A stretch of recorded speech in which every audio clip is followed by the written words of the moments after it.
Dad, Oh, what are you doing? I was just checking the tonal values of this painting. Oh boy.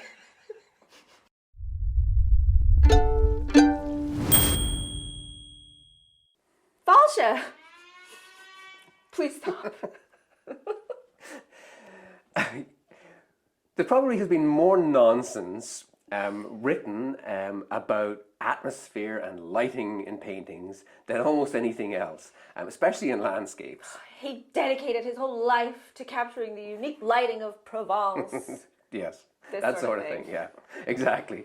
So it can be a real letdown when you're working with students and you're explaining to them that all this lighting and atmosphere really just comes down to managing your tonal values. Color does play a part Yeah. too, but it really is about the tone. All you have are the paints in your kit. There's no magical pixie dust that you can sprinkle on your painting to get that atmosphere you're looking for. So when we say tonal values, what exactly do we mean? Tonal values are simply how light and how dark something is. It's just that simple. Okay, well, if it's that simple, what's there to talk about? The challenge is applying this concept to your painting. One thing you can do is imagine your image reduced to a black and white or grayscale image. Imagine it or actually reproduce it. The traditional way to do this would have been with a pencil or a charcoal sketch. But if you're working from a photograph, most photo editing software will enable you to produce a black and white or a grayscale image. Or photocopy it. However you do it, taking the color out of your photo will give you a whole new perspective. Now, color is wonderful, of course, but it can make it difficult to judge values, and it can actually be misleading. For example, we often perceive red as being a bright color because it's so bold, but you'd be surprised how dark reds come across in a black and white image. In art school, we would use grayscales like this one, where white is 1 and black is 8. And the professor would be very strict. They would say, hey, that's a 3, it really should be a 4, kind of thing. I don't think I would ever have been that disciplined, but it does take practice. And the reason it does is our perceptions of how light or how dark something is often influenced by the tone of the background against which it is set. If you take this center bar, for instance, most people would perceive this as lighter than it really is. If you look at these branches, on the other hand, most people would paint these darker than they really should be. But as you can see, they're both the exact same mid-tone value. And so very often we tend to push our midtones up and down the value scale depending on what backdrop they're set against. Yeah, so a painting that, let's say, should be 80% mid-tone and 20% lights and darks ends up being painted 20% mid-tone and 80% lights and darks.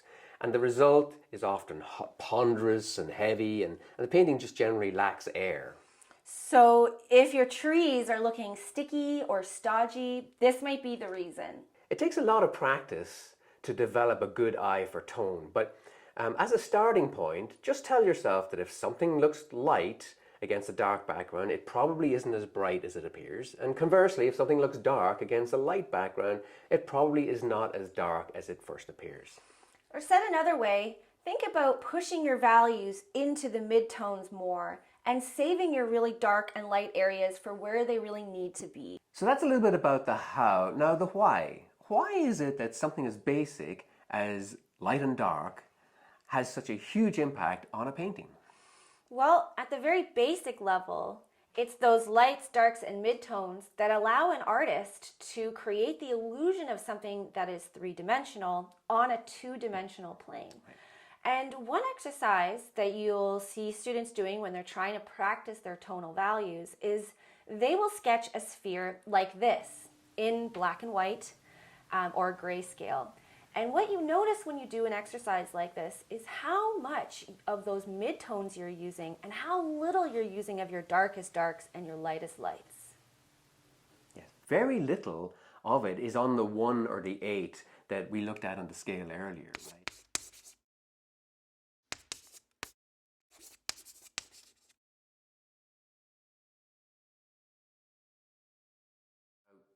Years ago, students of classical art, before they ever got near a box of paints, would spend years drawing from plaster casts just to learn how to model form on an object. That sort of thinking fell out of favor at the turn of the 20th century with artists like Gauguin and Matisse. They were emphasizing the flattened surface of the canvas, and they were less interested in trying to render three-dimensional objects in space. Today it really comes down to, what are you trying to achieve in your painting? If you're trying to get form, lighting, and atmosphere into your painting, then you really need to pay attention to those tonal values. Now, as we said, it does take practice to develop an eye. There's just no getting around that. But something you can do tomorrow to up your game is to pay attention to those midtones. If too much of your painting is up in the highlights and the darks, the painting is going to look artificial. So save those highlights and those dark accents for those parts of the painting where they really count. I think that about wraps it up for tonal values. I think so. As always, if you like this video, hit that like button. Subscribe to keep up to date with more videos. And post your questions in the comment section below. Bye!